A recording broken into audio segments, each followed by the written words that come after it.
because when I was younger, I didn't really see like New Year's as a big deal. I thought it was like, just a new year, just something that happens every year. Like just another day. Yeah, exactly. But I've kind of taken away that it's kind of the people in your life at that moment that you could spend it with. That's kind of special. Our favorite New Year's moment. Hi, welcome to the Memory Club podcast. We're like a book club, but we share our memories instead. My name is Viet. And my name is James. And do you want to... So today... Go ahead.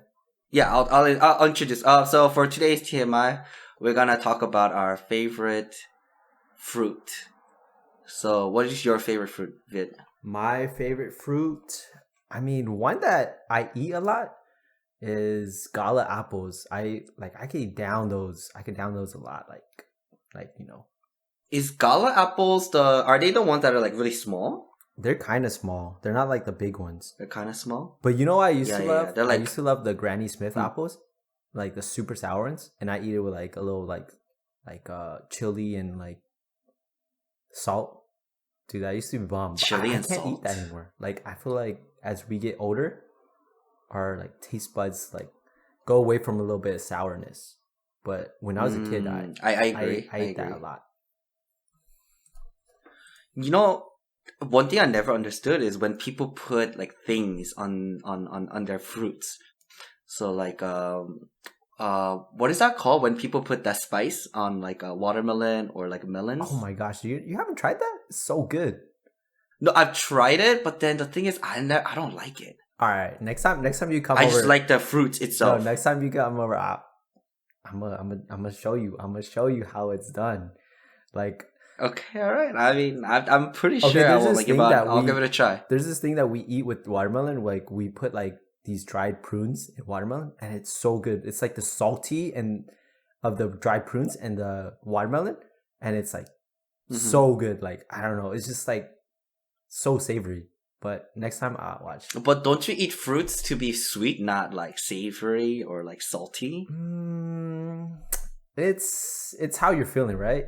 Because you can have it by itself, but sometimes you want a little bit different. So that's how I feel about it. I see.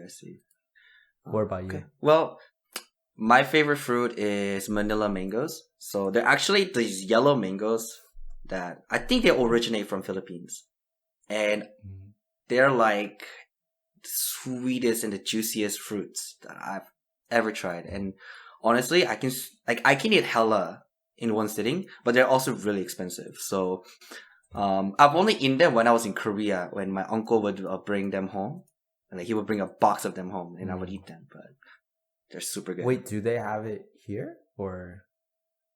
I've seen it here in America. I don't see them at just like a regular grocery store. Honestly, I only see those big, like a reddish orangey mangoes, and those are not as good as these yellow mangoes. Okay, so I guess what's the difference? What's the main difference? Because I'm not gonna go out here and buy a expensive mango. The texture's I think different. I think texture's different. It's sweeter. I think it's like softer. It's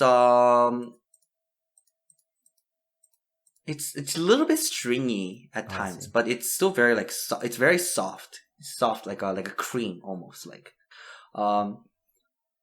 and it's super juicy too. So like it's really really. I think it's like one of the sweetest fruits as well. Okay, so you should try it if you ever see them in like an Asian market. Have you ever had it with salt and chili? No, why would you ruin a good fruit with salt and spice? Dude, that makes they sell no that sense. all like around the streets, everywhere. They put like little salt and like the tahini and stuff. They put that mangoes and stuff. It's so good. I don't know. I feel like you're missing out, but you gotta enjoy fruits by itself. Okay, you do you, man. You do you. I agree that we have a lot of things that we have common, but that's one thing we will differ. You want to move on to the topic of this week? Yeah, so it's the new year, and Happy New Year, everybody. Happy New Year's. So, since it's New Year's, we're gonna be talking about our favorite New Year's moment. Okay. So, how did you choose your favorite moment? Was like the most memorable, the most meaningful, the most eventful? I kind of took a very simple approach. Okay. Whichever is the most vividly memorable, most made an impact in my memory. Okay. One that I can look back and be like, oh, yeah, that was a good time. That makes sense. For me, how about you? For me, I did more along the lines of like most meaningful. But I kind of excluded this year's because, I'm still trying to digest what happened and stuff. And like, it's just a lot. Everything. It's just like, it was a good time, but it was just, that's the reason?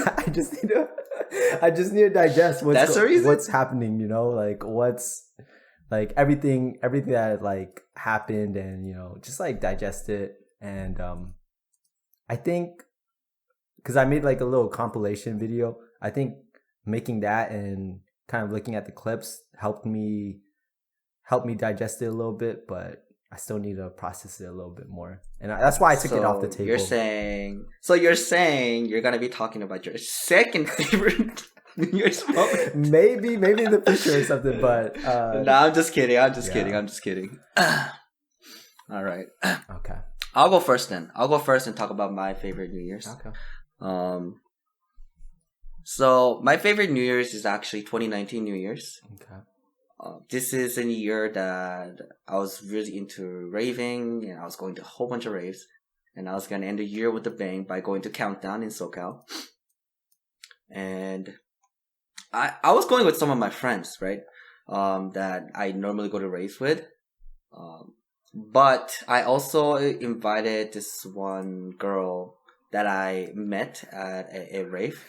That's another story to tell another time. That's a fun story. It's always a girl. Always a girl. And I invited her to come to Countdown with me. And she's like, oh yeah, sure, I would love to. So we decided to go to Countdown together. And we got there. And the thing is, like, it's not... I wasn't like really into her yet. I wasn't like, oh, I really like her. It's more like, oh, like I'm single, like it would be cool. Like she's cool. She's kind of fun to hang out with. So it would be cool if I invite her and we just go to a rave together. Okay.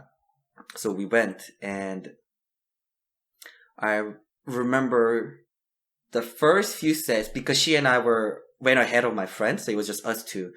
And the first few sets we went, it was a little bit awkward because like this is like our third time hanging out or second time hanging out, something like that, right? So we're still kind of getting to know each other.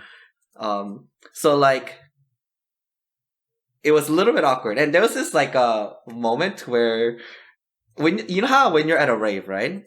You're going through a crowd, so you're like holding hands, right? So you're holding hands to like not lose each other. So we would hold hands. And we like to walk through a crowd, and then there's this like awkward moment. We're like, when do I let go? When do we let go? So there was like, it was a little bit awkward in the beginning. But as the night went on, with my friends joined and all that stuff, and like our favorite DJ started coming out, like we were getting super hyped, and we started having so much fun, right? Like the music was really good, the vibe was really good, and that was really good, and it was just like, I don't know about my friends, to be honest. I honestly, I feel like sometimes when I get too focused in one thing, I kind of lose track of other things. So I wasn't checking on my friends as much as I normally would. I was like, where are the what friends? Okay. And then she and I were just like having so much fun, dancing and stuff. And for the midnight set, it was Set the Sky. And Set the Sky is a DJ, if you guys don't know, is like a really, really feelsy, like in romantic, like like a kind of a set, right? So we're listening to that, and like it was magical. So, I know what you're so talking about. they start doing countdown, right? So they start doing countdown, and then it was like 5, 4, 3, 2, 1, and I remember her saying like, "Well, I guess you're my New Year's kiss." And then I remember we kissed, and then Oh damn. She said that? it was really nice, just like that. Yeah. That's very courageous of her.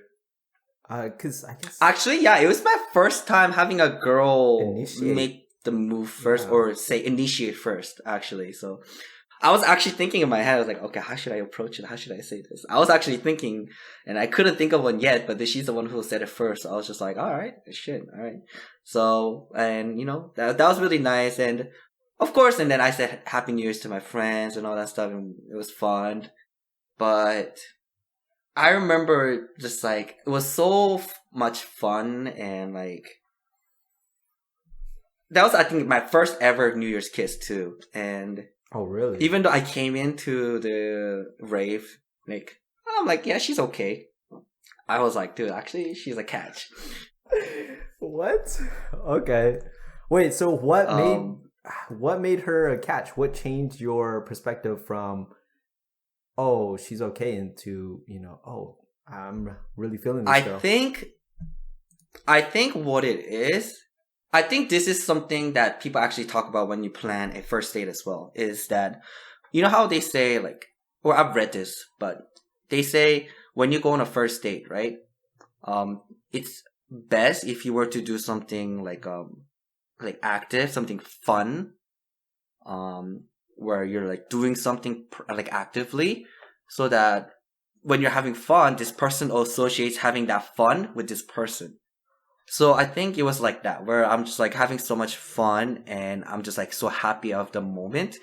I just associated that happiness with this girl. So technically, it was like almost like putting a tricking my mind to saying like I like this girl, and but you know, like after that, like I crushed on her for a while, and then we did end up dating for a little bit, but you know, like I think I still look back to that day as like one of the more special New Year's. Okay. I think it's also because I honestly don't do too many New Year events. Like most of the times, I just keep it low key. Mm-hmm. But this time it was pretty fun. Yeah. That sounds kind of good.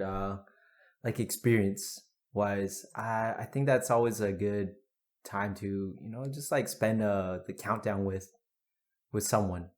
And in your case, like Yeah, someone I think it was because also first time. and then in your case, like someone like, you know, new. So like that's kind of crazy, but somewhat romantic because I know where you're talking Somewhat about. romantic. So I've been to a Set the Sky set too. Yep. He knows. I know what's going on there, so that's kind of funny. So I recommend, if anyone wants to, you know, like seal the deal with anybody, just take them to Set the Sky set. That set hits different when you're with somebody and when you're with just friends. It hits different. Trust. Yeah. Actually, we saw Set the Sky this New Year's, so yeah, it's kind of fun seeing him this time too. Did you fall in love? With my friends, yeah. I see. Okay. Do you have anything else to say with this experience or memory? No, that's about it. Okay. What's your favorite New Year's moment? Okay, first I wanted to talk about. So I was looking at facts on New Year's, right? I wanted to talk about someone else's experience first. So I was looking at facts and like, oh, I want to see like all these like facts of like a New Year's, because I just want to share with our, you know, viewers or listeners something interesting about New Year's. But I kind of stumbled upon this post, and someone was asking about how was New Year's in 1999, and one of the like Reddit users, or one of the users on Reddit, was saying how he was waiting outside with his friends near the ATM machines because it was Y2K, and they thought Okay. that the Y2K virus was going to like spit out money or something. And Oh, yeah, okay, he was okay. saying how it didn't happen, but how he just like left him empty-handed, but it was still like ingrained in his memory because it was a good moment. Mm-hmm. They're just waiting outside, waiting for money or something. I don't know, but yeah, I thought it was kind of funny. That honestly, like I feel like it's those like sometimes like a little bit ridiculous and small moments that are like really memorable. Yeah. You know? No, I agree. Okay, so for my favorite moment, it's actually 2021 going on to 2022. So I'm not sure. Mm-hmm. Yeah, that transition. So why it was like, what I remember from the experience at least, it was pretty much everybody was like moving out of town, and so we all had a friend group and we went up to Oakland and we hung out a lot. They showed us around town. um we didn't really do any like partying or like anything like crazy exciting, but it was more of they took us out. We went like rollerblading. We were going to go ice skating. We went downtown, um, and we just went to like dance. We did like a lot of stuff that weekend going up to the countdown, and then going up to the countdown though.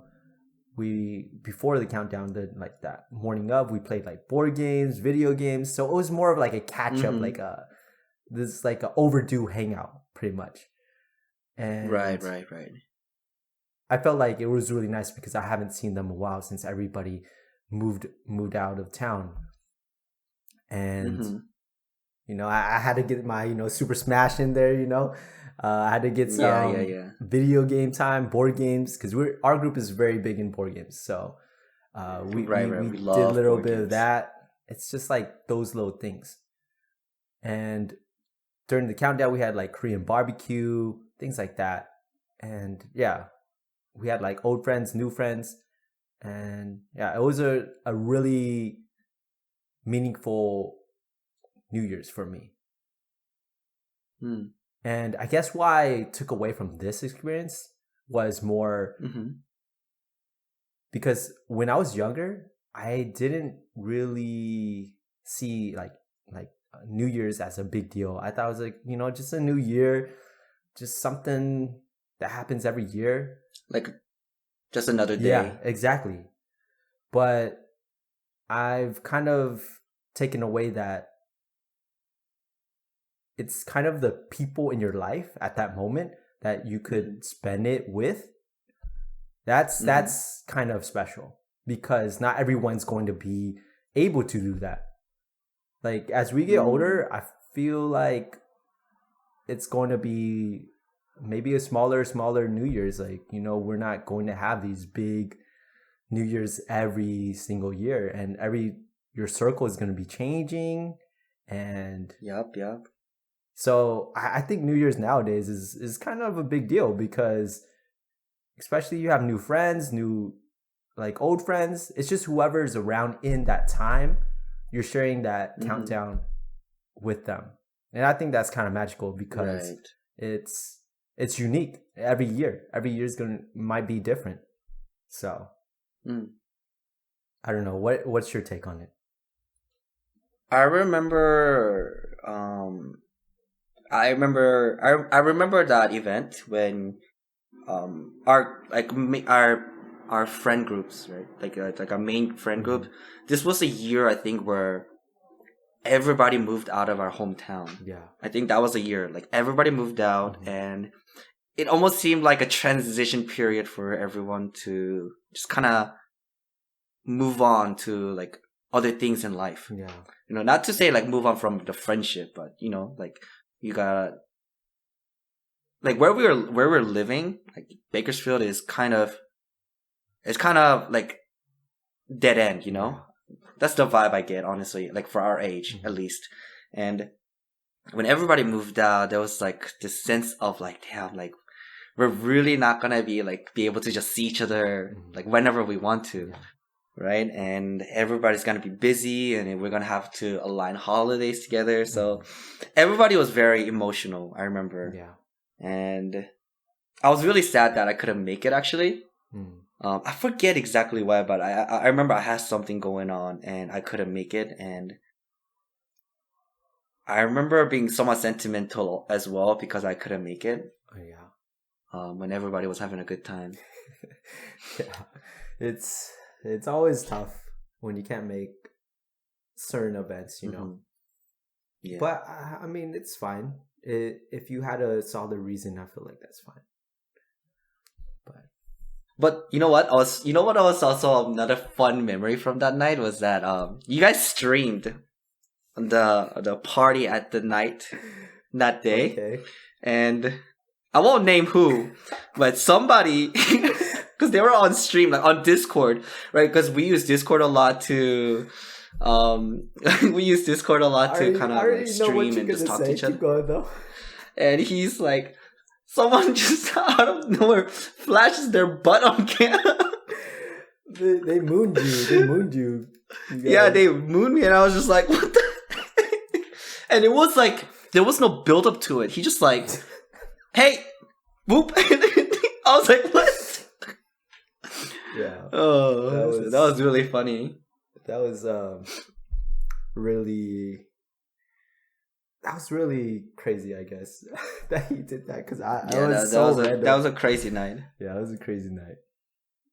I know. I was sad, dude. Like that's like another reason to be sad about because like I wasn't there for the flashing in person, dude. Like damn. But you know, next time, hopefully someone else flashes. Yeah. Hey, okay, so random. Now we're done with the memories, right? This is kind of a random topic. It's just a realization because the emotions I'm feeling right now. But because I was just thinking about how people are in and out of our lives. How do you feel about like holding on to like relationships? Are you more, of course, you know, you're going to be hurt about it, but are you more like trying to hold on to your relationships, or are you more like laissez-faire where you just like let it be, like if it happens it happens? Do you know what I'm talking about? I think for me, I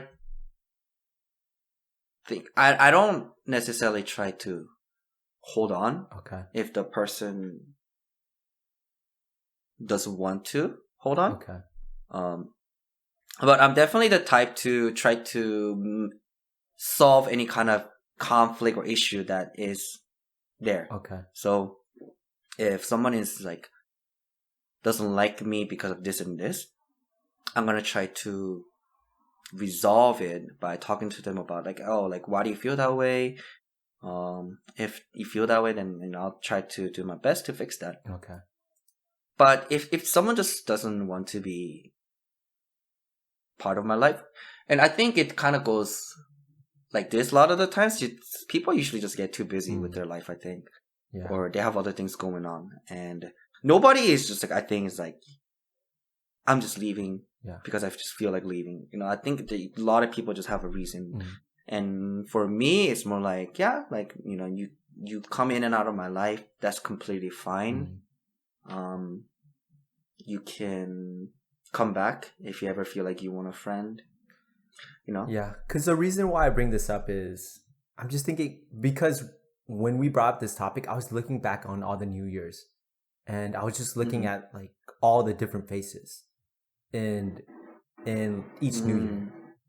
So I was thinking like, you know, like, oh, am I sad about these like relationships because they're not there anymore, or am I okay with it? And I kind of concluded that, you know, I was okay with it because I didn't see it as an end, but more of maybe we could hang out another time, you know, or maybe our lives will cross again or something like that. I'm not sure.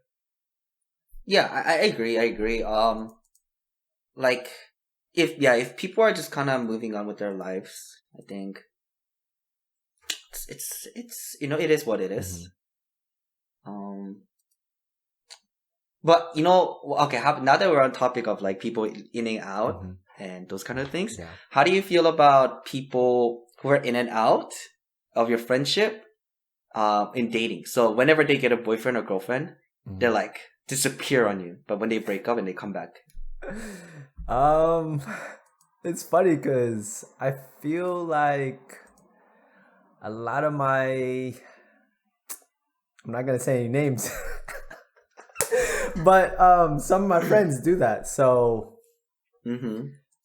I try my best to integrate people into like the groups, like their significant other, and if they want to hang out, they're open to. But I do understand why people do it because they're so focused on their new life now. And yeah, at first I used to be kind of hurt about it because I'm like, because you see that when they break up, they come back to a group and they're like, oh, what's up, guys? And they like act like nothing happened. Nothing happened. But nowadays, I don't care because like, I mean, their happiness is my happiness. Like, honestly, if they're happy doing that, I'll wait for them. If they come back, I'm like, I'll welcome them with open arms because I know that they're still good friends and you could still call them up. And if you really wanted to, you could maybe hit them up and schedule something. It's not like they're completely gone. It's just maybe less available. I'm not sure. Unless you have different experience. What if they're like completely gone? Like you hang out with them like once a year, like a level, or like like, and they're like they live like 10 minutes away from you or something, right? It's easier for them to hit you up to get like a boba or something, No, I understand too. It's not that hard to schedule something, but at the same time, their priorities is going to be like my priorities. So if that makes them happy, I'm happy for them. I don't really, like I don't really need, like it'll be nice to have that, but it's not, I understand basically. I understand why they're doing it. It's not in a intentions. It's because that's what makes them happy. They want to spend more time with their family or starting a new family or their significant other. And that's why I don't really get salty about those kind of friends because if they want to come back, open arms. Because I don't know. I just understand. I know I'm not the type to do that because my significant other is usually integrated within the group. Yeah. You normally do that. Like probably like probably like third date they're integrated with the group or not, So yeah, they're usually. But yeah, I feel like I understand where they're coming from, and I don't know. It's not a big deal to me. What? But do you get salty? But don't you? Or it's not that I get salty. I think I also like I'm okay. They're coming back into my life, being friend, hang out. Like we've been best friends since like whatever. But there is that thought in your head, like I feel like this person is having this friendship out of like convenience. You just need this person until your next significant other person comes, I think there's definitely that thought in your head, like, like, am I really that easily dispensable, where they're just like, like, you guys are just there as my friend until I find my true love, and then after that I don't need you guys. I'm sure it's not necessarily like that for those people. They're not like super calculating in their mindset. But I think there is a sense of that too, unintentionally. And I don't, like you said, I don't think it's necessarily intent. but I think it's more like that person's priorities are different. I see. And if their priorities are focused on more on significant other, I'm not, like no judgment, of course, but that means they're like, let's say their list in their friendship priority is a lot lower in that priority list, then I also shouldn't put that friendship high in my priority list, right? That's why I'm okay with like welcoming them back, but then like that's fair. But like I do feel like that friendship value goes down. Yeah, and sometimes I do tell people that you can't expect a same relationship if you don't upkeep your relationship, because exactly the relationship is dwindling. It's you left it. So I do tell those people, like, I don't think it dwindles with me, because I understand what they're going, and I see it as just growing apart. And as long as they're not like a toxic person or something like that, or they're doing something, crazy or something, I think it's fine. But I see both sides. I do see that when people come back and expect like, like, hey guys, like, what's up? Yeah, what up, bestie? What's up, bestie? Let's go out. Yeah. But it's also hard to just tell them that, because usually they're back because they're like super sad, like, I broke up. Yeah, I know what you're talking about. It's I like, know exactly. Oh man, I broke up. Yeah.